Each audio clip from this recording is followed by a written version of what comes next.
Сәлем достар, 296 есепті бастаймыз. Жай бөлшекті қысқартында бізде 2 мен 6 қысқарылады, 2-ге бөлеміз. Енді шыққан сандарды жазып аламыз. 1 көбейтілген 5, 3 көбейтілген 3. Алымын көбейткенде 5 шығады, бөлімін көбейткенде 9 шығады. 9-дан 5 жай бөлшегі шығады. Екіншісінде 2 мен 4 2-ге қысқартылады. Алымына 1 көбейтілген 7 түседі, ал бөліміне 9 көбейтілген 2 түседі. Көбейтеміз, алымдарын көбейткен 7, бөлімдерін көбейткенде 18 түседі. Үшінші есепте 5 пен 20 қысқартылады 5 санына. Сонда алымына бізге 3 көбейтілген 1 түседі, ал бөлімде 4 көбейтілген 2 түседі. Алымын көбейткенде 3, бөлімін көбейткенде 8 болады. Төртінші есепте 3 пен 9 3 санына қысқарылады. Алымына бізде сонда 4 көбейтілген 1, бөліміне 3 көбейтілген 7 деп аламыз. Алымдарын көбейтсек 4, бөлімін көбейтсек 21 шығады. 297 есеп дәл солай қысқартамыз. 10 мен 10 қысқарылады, бірден болады. Сонда алымына 1 көбейтілген 3 түседі. Бөліміне 23 көбейтілген 1 деп аламыз. Алымы 3, бөлімі 23 болады сонда. 10 мен 30 қысқарылады екінші есепте, 10-ға қысқартамыз. Алымына 1 көбейтілген 2 деп аламыз. Бөліміне 21 көбейтілген 3 деп аламыз. Алымына сонда 2 түседі, бөлімінен көбейткенде 63 шығады. Енді үшінші есепте 4 пен 16 4 санына қысқартамыз, ал 5 пен 15-ті 5 санына қысқартамыз. Сонда алымында бізде 1 көбейтілген 1 түседі, бөліміне 3 көбейтілген 4 түседі. Алымын көбейткенде 1 шығады, бөлімін көбейткенде 12 шығады.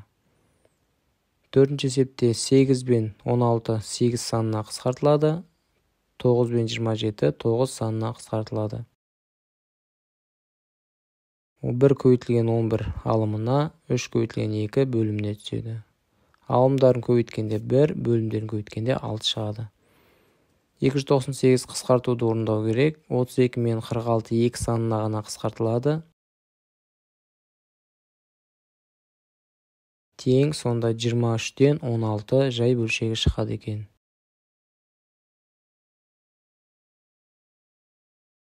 Он мен 80 10 санына қысқартылады. Сонда қысқартылғаннан кейінгі жай бөлшек 8-ден 1 болады. 135 пен 315 45 санына қысқартылады. Ең үлкен ортақ бөлгіші 45. Тең 7-ден 3 жай бөлшегі шығады екен. Төртінші есепте 204-тен 142 2-ге ғана бөлінеді. 71, 204-ті 2-ге бөлсек 102. Сонда 102-ден 71 жай бөлшегі шығады. Бесінші есепте 425 пен 225 25-ге бөлінеді. 225 25-ге қысқартсақ 9, 425 қысқартсақ 17 болады. Сонда 17-ден 9 жай бөлшегі шығады. 299-да мүмкін болатын қысқартуларды орындаймыз. 21 мен 49 7-ге бөлінеді. Сонда 7-ден 3 жай бөлшегі шығады. 41 мен 282. 41 бізде жай сан, сондықтан 282 41-ге бөлінбейді. Екеуі қысқартылмайды екен. 45 пен 702 9 санына қысқартылады. 78-ден 5 жай бөлшегі шығады екен. Төртінші есепте де қысқартылмайды. 23 жай сан және 41-де жай сан. 4 пен 2 қысқартылмайды екен сонда. Бесінші есепте 36 мен 54 18 санына қысқарылады. Жауабы 3-тен 2 жай бөлшегі шығады екен. 300-ші есепте тәулік айдың қандай бөлігін құрайды? Бізде бір айда 30 тәулік бар. Сонда 30-дан 1 немесе бізде 31 мен аяқталуы мүмкін. 31 тәуліктен 1 болады. 301 есепте 4 тең 12 бөлікке бөлінген, оның 8 бөлігі желінсе дейді. Онда 4-тің қандай бөлігі қалды?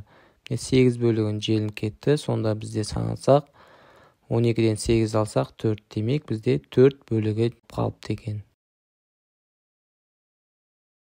Қарбыз тең бөліктерге кесілді, оның 10 бөлігі желініп 5 бөлігі қалды. Сонда барлығы 15 бөлікке бөлінген.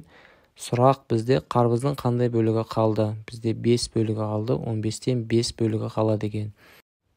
Егер қысқарту керек болса, онда дәл осылай қысқартып жазып аласыңдар. 4 пен 12 4-ке қысқарылады, 5 пен 15 15-ке қысқарылады.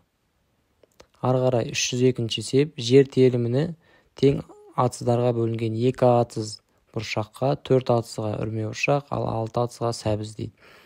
2 қосылған 4 қосылған 6 тең 12 атыз деп аламыз.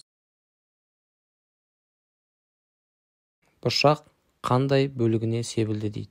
Жер телімінің. Оны табу үшін барлығы 12 бөліміне түседі. Алымына бізде бұршақ 2 атыз дейді. Сондықтан 12-ден 2 деп аламыз. Енді 12 мен 2 бізде 2-ге қысқартылады. Сонда 6-дан 1 бөлігіне себілді екен. Екінші бізде үрме бұршақ 12-ден сонда 4 деп аламыз. 4 пен 12 4-ке қысқартылады. Сонда үрме бұршақ 3-тен 1 бөлігіне себілді екен. Үшінші бізде сәбіз.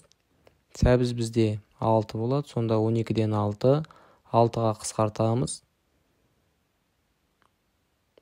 Сонда бізде жер телімінің 2-ден 1 бөлігіне себілген екен сәбіз. 303 есепте 2-ге, 3-ке, 5-ке қысқартуға бола ма дейді. Ең бірінші 2-ге бөлінетін бөлшек бізде жұп санмен аяқталып тұр. 1018 алымы бөлімі 1402. Қысқартамыз. 2 санына қысқартылады, және 509 алымы бөлімі 701 болады. Сонда 701-ден 509 саны шығады. Енді екінші 3-ке қысқартылатын бізде цифрлардың қосындысы 3-ке бөлінетін сандар 2100-ден 3, 1527. 3-ке қысқартқанда алымын 509 шығады, ал бөлімін қысқартқанда 701 шығады. Сонда жауабы 701-ден 509 саны шықты. Үшіншісінде бізде 5-ке қысқартылатын 5 санмен аяқталып тұр. Демек, 3505-тен 2545 саны.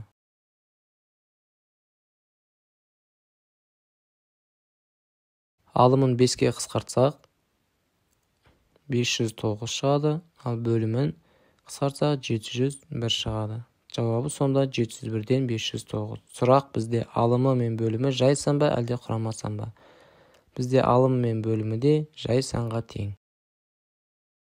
304 есеп, жай бөлшектерінің қысқарылмайтындығын көрсетіңдер дейді. Алымын қосқанда 17, бөлімін көбейткенде 52. Бізде сонда алымы 17 жай санға тең болып тұр екен.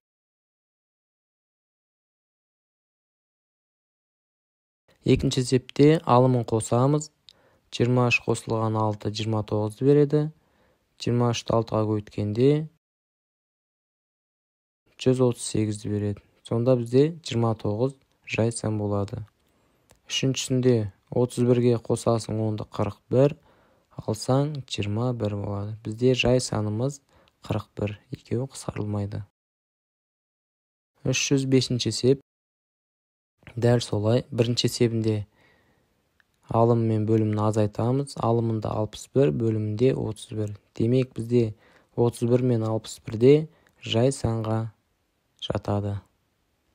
Екінші есепте 41-ді 6-ға қоссақ 47, көбейтсек 246 болады. Демек бізде жай сан алымындағы 47 болады. Үшіншісінде қосамыз. Алымын 103, бөлімін азайтқанда 107. 107 мен 103 екеуі де жай санға жатады. 306 есепте жақшадағы амалдарды орындап, жай бөлшектерді қысқартыңдар дейді. 7 көбейтілген деп жазып аламыз. Жақшаны қосқанда 109 шығады. Бөліміндегі жақшаны қосқанда бізде 157 көбейтілген 7. Қысқартамыз, 7 мен 7 ғана қысқартылады, себебі 109 жай сан. Сонда 1 көбейтілген 109 бөлімінде 157 көбейтілген 1. Бұл көбейтіндіден алымына 109 бөліміне 157 түседі. Екінші есепте алымындағы сандарды азайтсақ, жақшаның ішін 113 көбейтілген 31 болады. Бөлімі 31 көбейтілген 127 болады. 31 мен 31 қысқарылады. Сонда 113 көбейтілген 1 бөліміне 1 көбейтілген 127 болады. Тең. Сонда 127-ден 113 жай бөлшегі шығады екен. 307 есепте дәл солай жақшаларды орындап, бөлшекті қысқартамыз. Жақшаны қосқанда 283 көбейтілген 89 болады. Бөлімінде де қосамыз, 293 көбейтілген 89. 89'дар қысқартылады. Бізде 283 пен 293-те жай сан. Сонда бірден көбейтіп жазуға болады. 293-тен 283 жай бөлшегі шығады. Екінші есепте азайту, алымын азайтсақ 701 көбейтілген 137 түседі алымына. Бөліміне 709 көбейтілген 137 түседі. 137 мен 137 қысқарылады.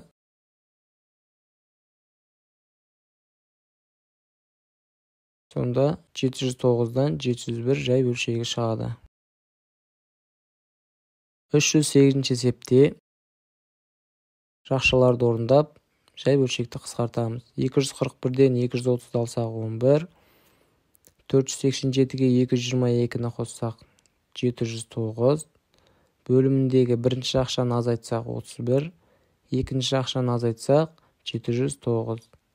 Бірдей сандарды қысқартамыз. Олар бірге тең болады қысқарғанда. Сонда бізде 31-ден 11 жай бөлшегі шығады. Екінші есепте дәл солай. Бірінші жақшаны азайтқанда бізде 13, екінші жақшаны қосқан кезде 907 шығады. Бөлімін азайтқанда бірінші жақшадан 17, екінші жақшадан 907 шығады. 907-лер қысқартылады, бірді береді. Сонда бізде 17-ден 13 жай бөлшегі шығады екен. 309 есепте жақшаларды орындап, жай бөлшекті қысқартыңдар. 2000-нан 1993-ті азайтқанда 7 көбейтілген, екінші жақшаны азайтқанда 222, бөліміндегі жақшаны азайтқанда 19, қосқанда 222 шығады.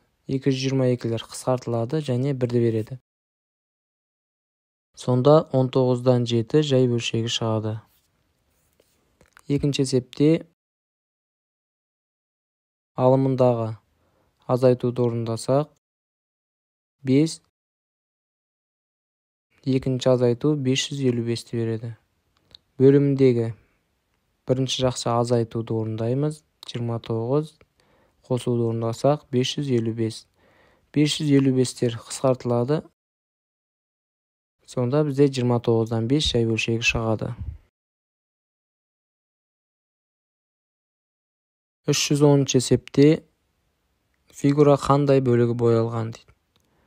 Бізде барлығы фигура 24-ке бөлінген және оның санасақ бізде 6, 9,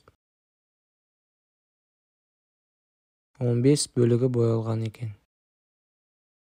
15 пен 24 3-ке қысқартылады. Сонда 8-ден 5 бөлігі деп те алуға болады. Жауабының бөлімдері әртүрлі жай бөлшектермен жазыңдар. Сонда жауабына біз 24-тен 15 бөлігі боялған, немесе 8-ден 5 бөлігі боялған деп беруге болады. Достар, видео ұнаса каналға тіркеліп, лайк басып, достарымызға таратамыз. Келесі кездескенше.